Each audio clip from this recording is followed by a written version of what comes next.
श्री गोवर्धन नाथ की जय हो।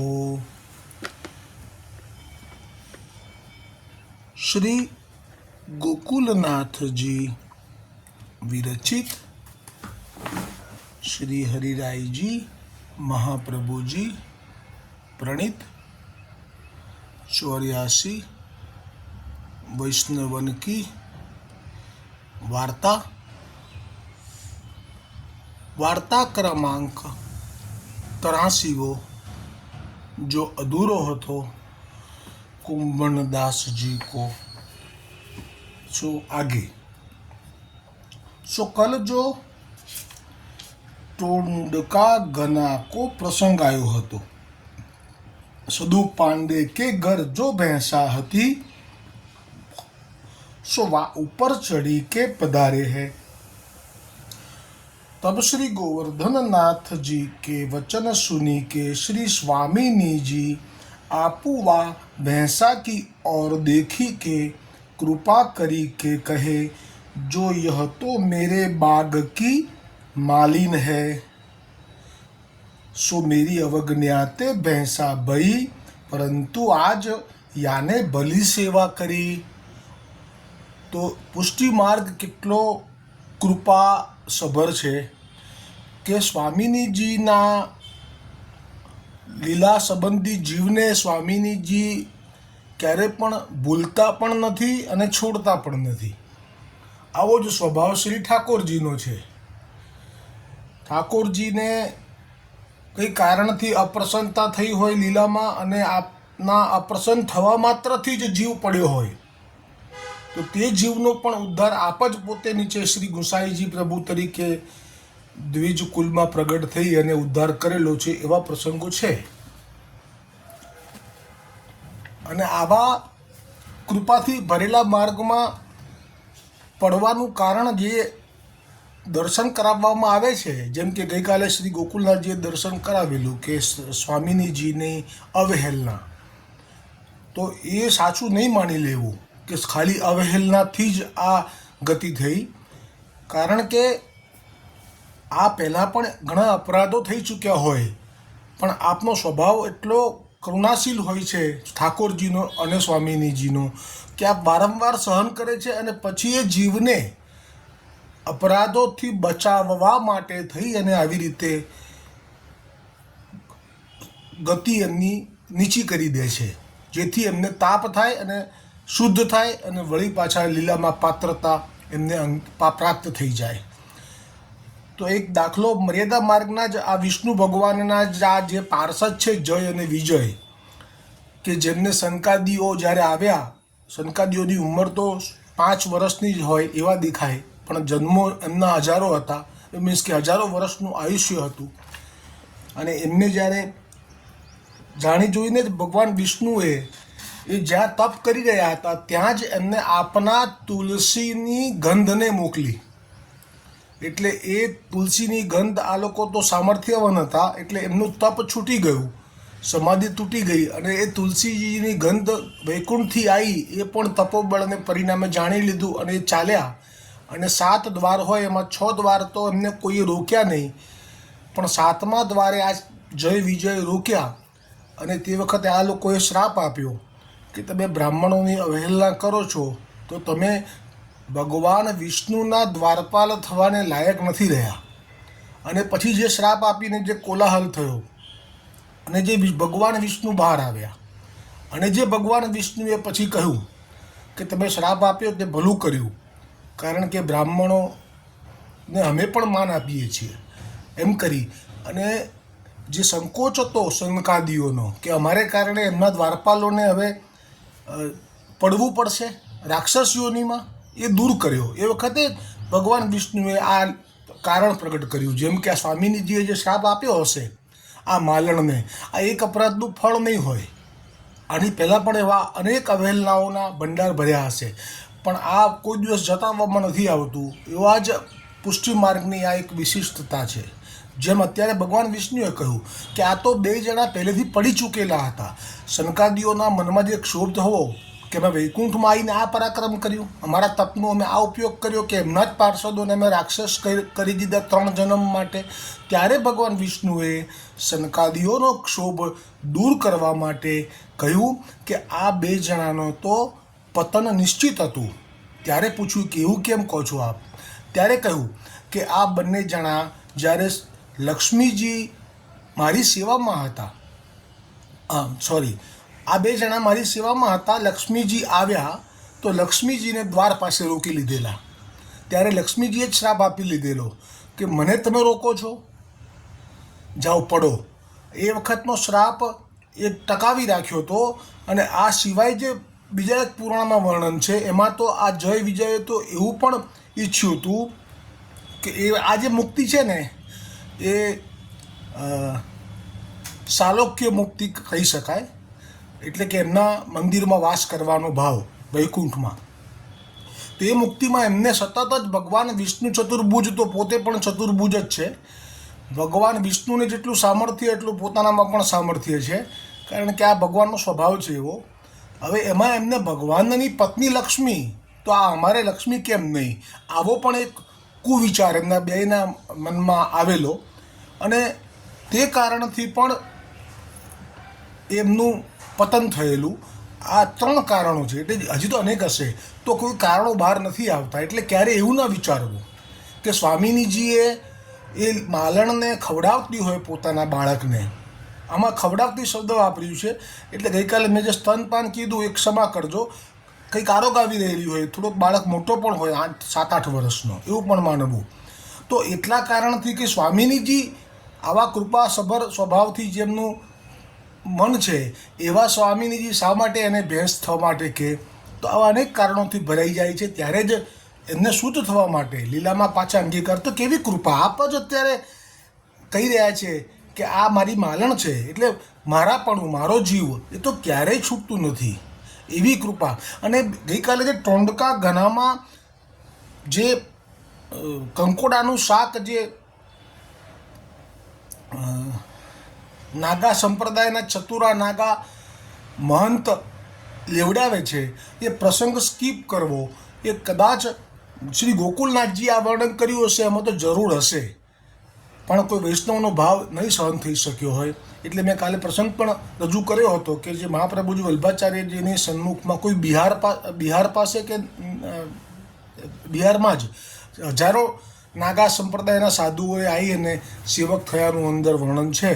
અને ખીરનો પ્રસંગ જે કાલે કીધો, તો આ પ્રસંગ ગોકુલનાથજીએ વર્ણન કર્યો હશે તો ગોકુલનાથજી સ્કીપ ન કરે એનું પણ કારણ મારી પાસે સ્પષ્ટ છે કે શ્રી ગોકુલનાથજીનું જે હાસ્યામૃત છે ક્યાં તો વચનામૃત છે, બેમાંથી એક પુસ્તકમાં આ પ્રસંગ આવે છે કે જે આપે ઠાકોરજીનું કર્તુમ અકર્તુમ અન્યથા કર્તુમ સર્વ સામર્થ્ય યુક્ત સ્વરૂપને આપણે પ્રગટ જ કરી દીધું છે.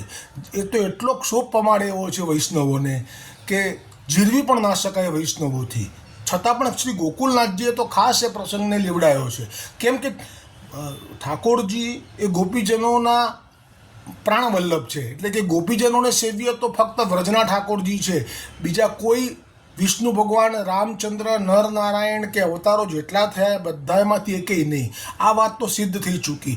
પણ એ જ ઠાકોરજી ફક્ત ગોપીનાથ છે પણ બીજા કોઈનાય નથી, એવું સિદ્ધ કરવાનો પ્રયત્ન આ પુસ્તકમાં સ્કીપ કરીને કરવાનો કર્યો. પરંતુ આજે તો આજે આવશે, ગઈકાલે જે મૂક્યો છે ટોડકા ગાના, એની સાથે શ્રી ગોવર્ધન જ્યારે પ્રગટ્યા ગિરિરાજમાં ગોવર્ધન પર્વત ઉપર, ત્યારે એ જે પીઠિકા સાથે પ્રગટ્યા કંદરા, એમાં નરનારાયણ પણ છે, આપણે જોઈએ એમાં જમણી બાજુએ ડાબા બાજુએ મુનિ પણ છે, શેષનાગ પણ છે, મોર પણ છે, ભેંસ છે, ગેટું છે. તો આમાં મુનિ અને નરનારાયણ એ બંને પણ છે. એટલે આપ એમ કહેવા માગે છે કે ખરેખર તો ગોપીજનો માટે સેવ્ય હું જ છું, મારા સિવાય તો કોઈનું સામર્થ્ય નથી કે ગોપીઓના ભાવને સમજી પણ શકે, પરંતુ હું બધાયનો છું કારણ કે હું પૂર્ણ પુરુષોત્તમ છું. એટલા માટે આ પીઠિકામાં જ આપે અગાઉથી આપનું સ્વરૂપ પ્રગટ કરી દીધેલું છે. એટલે પીઠિકાનું ચિત્રજી પણ મેં સેન્ડ કરેલું છે સાથે. પણ જે ગોકુલનાથજીનો આ પ્રસંગ તમને કહું તો એ કસુંબા છઠ, એટલે જ્યારે શ્રી ગુંસાઈજીને જે 6 મહિનાનો વિયોગ કરાવડાવ્યો હતો જે કૃષ્ણદાસ અધિકારીજીએ, જો કે એ પણ લીલા જ હતી, ગોલોકમાં એવી રીતે શ્રાપાશ્રાપી થઈ હતી, એમાં એ પ્રેત થયા પાછળથી અને આપને આ 6 મહિનાનો વિરહ થયો. એ લીલાનું વર્ણન નથી કરતો.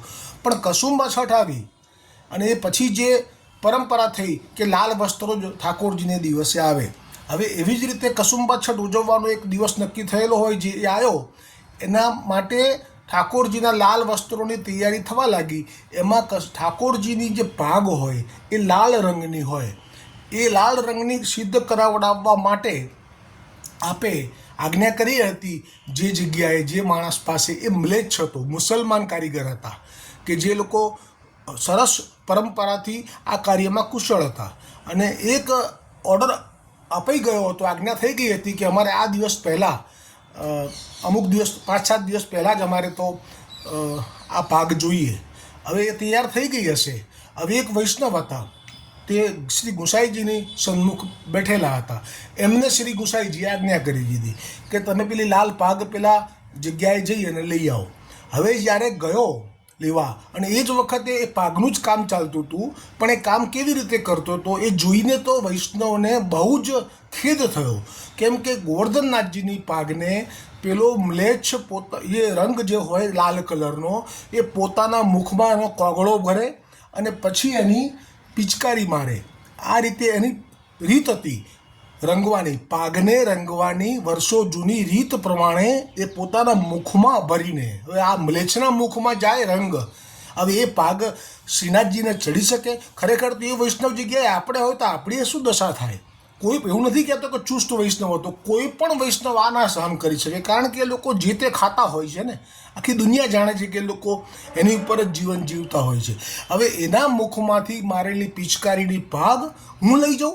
તરત જ એ તો કહી દીધું એણે તો કે ભાઈ આવું ના કરી શકાય, આ પાગ અમે નહીં લઈ જઈએ, તમે બીજી પાગ સિદ્ધ કરો જેમાં મુખથી પિચકારી ના મારેલી હોવી જોઈએ. એટલે એની સત્તા નહોતી કે બદલી શકે, એટલે ગુસાઈજીની આજ્ઞા પ્રમાણે એટલે એને જ કહ્યું.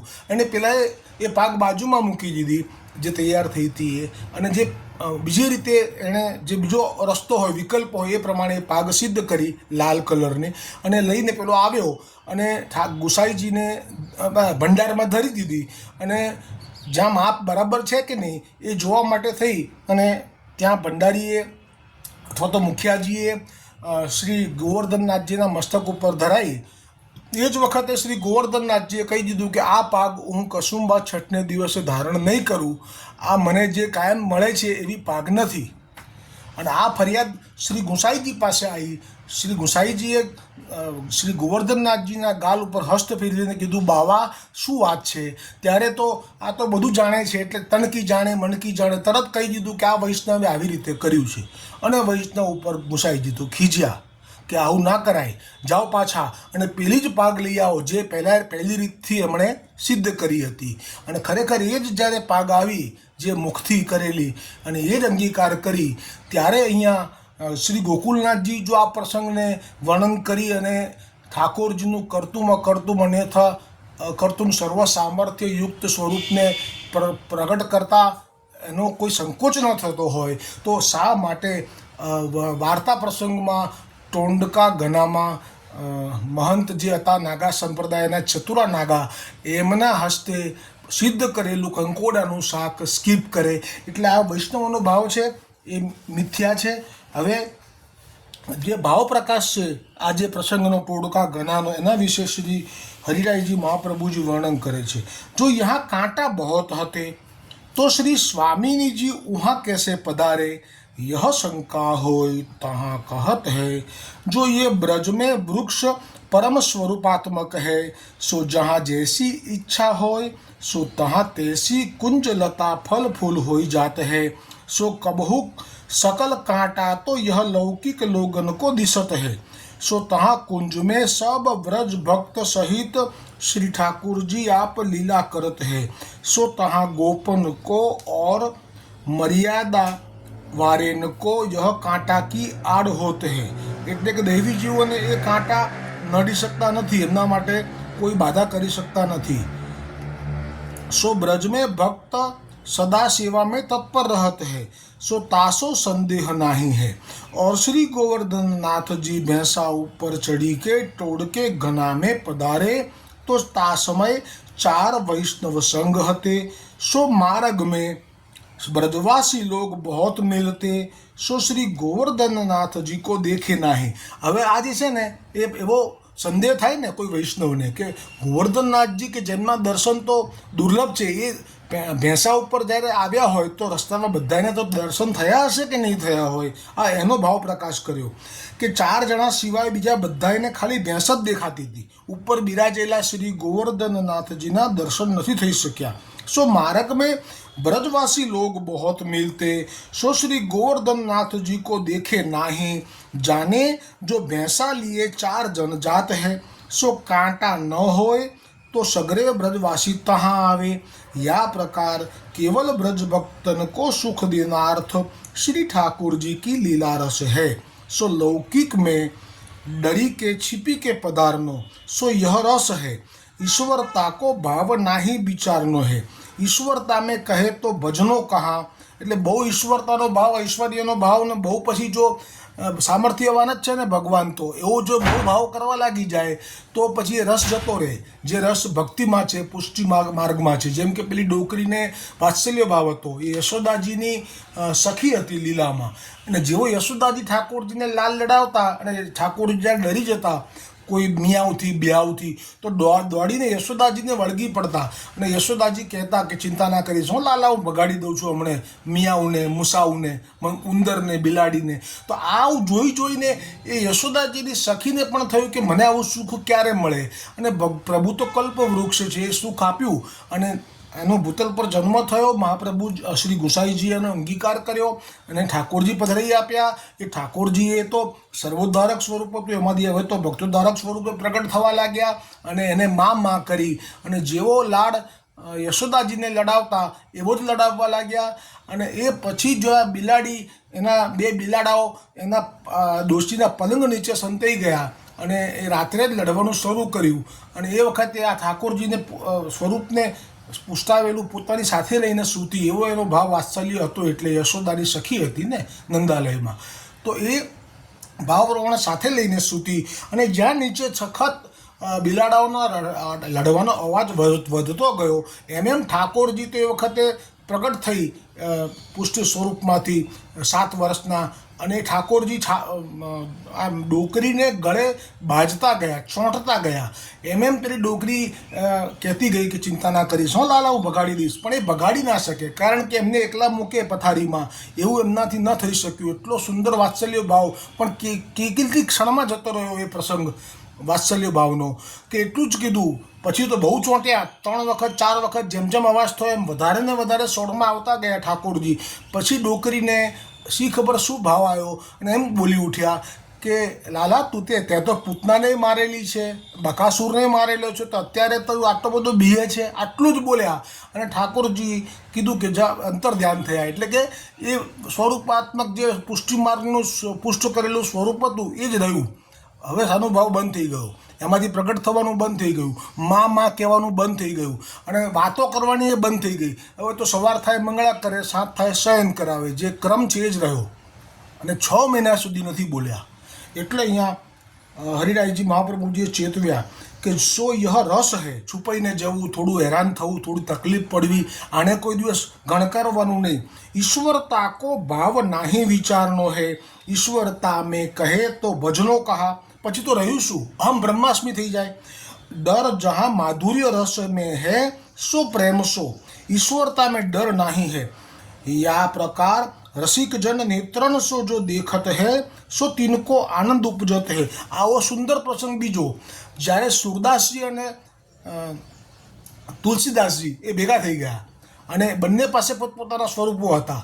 સુરદાસજી પાસે ઝાંપીજીમાં એ વખતે સ્વરૂપ બતાવ્યું છે, ખબર નહીં કાં તો લાલો એમની સાથે છે, કારણ કે આપને તો શ્વાસ, મારી ભૂલ થઈ, આપને તો માથે પધરાવ્યા નથી, પણ લાલો જોડે જોડે રહેતો, અને એવી રીતે વાલ્મીકી તુલસીદાસજીની સાથે રામજી રહેતા, અને દૂરથી કંઈક હાથી આવે છે કાં તો કંઈક પ્રાણી આવે છે દોડતું, એ વખતે તુલસીદાસજી છે એમની સાથે જે રામ છે એ તો ધનુષ કાઢે છે સીધું અને તીર ખેંચે છે, અને સુરદાસજી છે એ તો લાલાને પોતાના છાતી પર ચાંપી અને દૂર સરકી જાય છે કે મારા લાલાને કંઈ ના થવું જોઈએ।